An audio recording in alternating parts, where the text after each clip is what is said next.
दोस्तों स्वागत है आपका अपने YouTube चैनल पर। तो दोस्तों यहाँ पर हम बात करने वाले हैं कक्षा 10वीं के गणित विषय की पेपर की। तो दोस्तों ये जो पेपर है आपका, यदि आप इसे तैयार करते हैं तो दोस्तों आपके मैं बता सकता हूँ 75 में से कम 60+ मार्क्स आ सकते हैं। दोस्तों ये जो पेपर है वो इम्पोर्टेंट है, ना कि वायरल है। दोस्तों मुझे भी 8 साल से मैथ्स से पढ़ाते पढ़ाते इतना नॉलेज हो गया है कि कौन से क्वेश्चंस अब आपकी परीक्षा में आने वाले हैं। तो दोस्तों मैंने मेरी एक्सपीरियंस से आपको ये पेपर बना के दिया है, तो आप इसे कर लीजिए, आपके बहुत अच्छे नंबर परीक्षा में आ जाएंगे। या इसे बहुत अच्छे से ध्यान से सुन लीजिए, मैं आपको 1 बाय 1 इसे सॉल्यूशन करके भी बताऊंगा। तो दोस्तों अर्धवार्षिक परीक्षा 2023 का पेपर है, आपका विषय है गणित और कक्षा है 10वीं।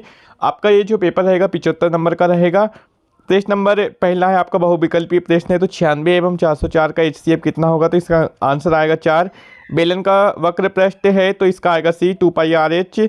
और ये तीसरा है इस स्थिति में तो A1/A2 B1/B2 C1/C2 यदि तीनों बराबर रहते हैं तो इसमें B वाला ऑप्शन आएगा, अनेक हल होंगे। फोर्थ है वर्ग समीकरण AX² + BX + C तब अल्फा + बीटा -B/A होगा।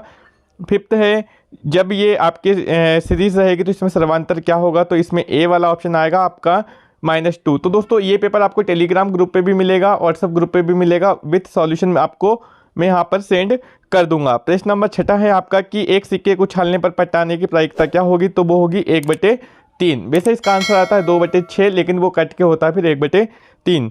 उसके बाद दोस्तों रिक्त स्थान की पूर्ति कीजिए, तो बेलन के आयतन का सूत्र क्या होगा, तो इसे आपको लिखना है πr²h।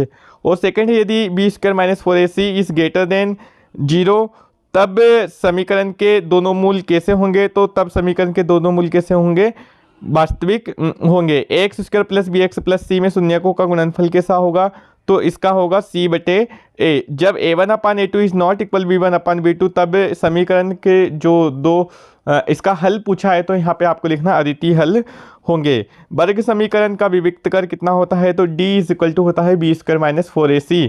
उसके बाद दोस्तों यदि हम 6 देखें कि L + F1 - F0 2F1 - F0 - F2 × H का सूत्र है आपको, तो दोस्तों ये देखना है मॉड का सूत्र है, मतलब बहुलक का सूत्र है। तो दो सही जोड़ी का मिलान कीजिए, तो पहले का आपका आएगा कर्णी 3, दूसरे का आएगा 4/3 πr³, तीसरे का आएगा cos² A और उसके बाद फोर्थ का आएगा D = 0, V का आएगा आपका sin 90 और 6 का आएगा 0,0। तो दोस्तों मूल बिंदु के निर्देशांक आपके होते हैं 0,0। उस प्रश्न नंबर 4 की बात करें तो दोस्तों पहला असत्य है, दूसरा सत्य है, तीसरा सत्य है, चौथा असत्य है, पांचवा असत्य है और छठवा सत्य है। दोस्तों यदि हम वन वर्ड की बात करें, एक शब्द में उत्तर दीजिए, तो दोस्तों पहले का आएगा πr², दूसरे का आएगा 1/2, तीसरे का आएगा 1, चौथे का आएगा वास्तविक व बराबर, और फिफ्थ है आपका द्विघात समीकरण का मानक रूप। तो दोस्तों ये पिछले साल भी आया था, इसका होता है ax² + bx + c। 6 है जो बिंदु है 2,4 कौन से चतुर्थांश में होगी, तो ये प्रथम में होंगी। उसके बाद सेक्शन बी हमारा स्टार्ट होता है जहाँ से प्रश्न रहेंगे 2 अंक के, तो इसमें गणित की आधारभूत जो प्रमेय है उसका कथन आपको लिखना है। उसके बाद व्याख्या करना है कि ये नंबर भाज्य संख्या है या अभाज्य संख्या है, तो सिद्ध कीजिए। करनी 5 एक अपरिमेय संख्या है। उसके बाद दोस्तों ये जो आपको HCF LCM यहाँ पर दिए हुए हैं, LCM आपको फाइंड करना है। बहुत ही इंपॉर्टेंट क्वेश्चन दोस्तों यहाँ पर मैं लेके आया हूँ जो आपको बहुत अच्छे नंबर देके जाएंगे। प्रश्न नंबर 8 आप देख सकते हैं, द्विघात समीकरण में शून्य को ज्ञात करना है। समीकरण है x² - 2x - 8। बहुपद आपको ज्ञात करना है, शून्यकों का योगफल गुणनफल यदि दिया है 1,1। द्विघात समीकरण आपको प्रश्न नंबर 9 में करना है, तो इसमें आपको 2 मूल ज्ञात करना है।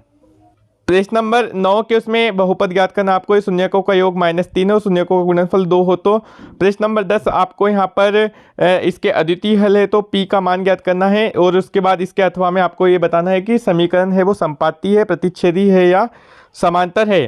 प्रश्न नंबर 11 है जांच कीजिए दिया गया समीकरण वर्ग समीकरण है या नहीं। उसके अथवा में आप देख सकते हैं कि मूलों की प्रकृति आपको बताना है कि मूल वास्तविक होंगे, अवास्तविक होंगे या बराबर होंगे। प्रश्न नंबर 13 है आधारभूत समानुपातिकता थेल्स का कथन लिखना है और सिद्ध करना है।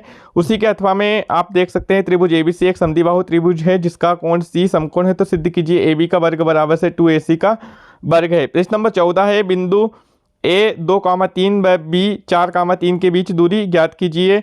उसके अथवा में प्रश्न है, जांच कीजिए कि क्या बिंदु 5 - 2 6 4 7 - 2 एक समद्विबाहु त्रिभुज के शीर्ष है। तो दोस्तों ये शीर्ष है, लेकिन आपको अच्छे से इसे ज्ञात कर लेना है। प्रश्न नंबर 15 आप देख सकते हैं, सिद्ध करना है sin b + c/2 = cos a/2।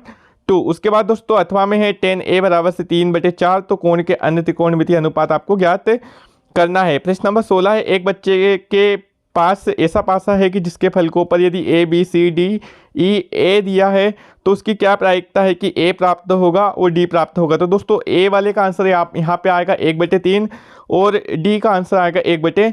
एक पासे को फेंकने पर क्या प्रायिकता है कि वह सम संख्या होगी, तो इसका भी दोस्तों 1/3 आंसर आएगा। अभाज्य संख्या है तो इसका भी 1/3 आंसर आएगा। प्रश्न नंबर 17 है कि यदि पी ऑफ ई बराबर से 0,05 है तो ई का मान, तो दोस्तों यहाँ पर इसका मान होगा 0.95। अथवा में प्रश्न है दोस्तों, सविता एवं हमीदा दो मित्र है तो इसकी क्या प्रायिकता है कि दोनों के जन्मदिन भिन्न होंगे, तो इसकी प्रायिकता होगी 364/365। दोनों के जन्मदिन एक ही दिन हो तो इसकी प्रायिकता होगी 1/365। दोस्तों उसके बाद प्रश्न नंबर 18 आपका सेक्शन सी से स्टार्ट होता है।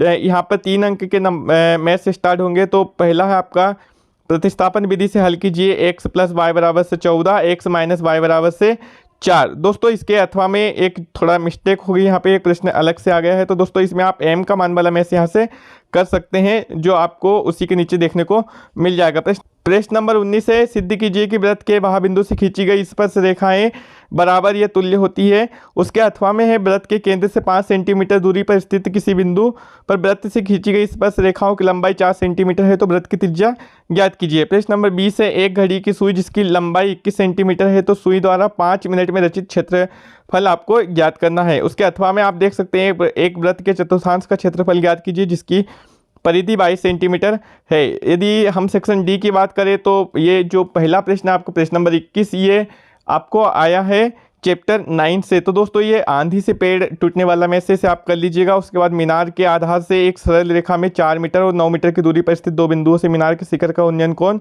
पूरक कोण है, तो सिद्ध कीजिए कि मीनार की ऊंचाई 6 मीटर की होगी। प्रश्न नंबर 22 है, दो घन है जिनके प्रत्येक का आयतन 64 सेंटीमीटर घन है तो संलग्न फलकों को मिलाकर एक ठोस बनाया जाता है, तो इससे प्राप्त घनाभ का पृष्ठीय क्षेत्रफल ज्ञात कीजिए। तो दोस्तों आपको ये करना है, 216 लगभग इसका आंसर यहाँ पर आएगा। लकड़ी के एक ठोस बेलन के प्रत्येक सिरे पर एक अर्धगोला खोदकर निकालते हुए एक वस्तु बनाई गई है, तो बेलन की ऊंचाई 10 सेंटीमीटर हो, आधार की त्रिज्या यदि 3.5 सेंटीमीटर है तो इस वस्तु का संपूर्ण पृष्ठीय क्षेत्रफल आपको ज्ञात करना है। प्रश्न नंबर 23 है आपका, इसमें माध्यक ज्ञात करना है।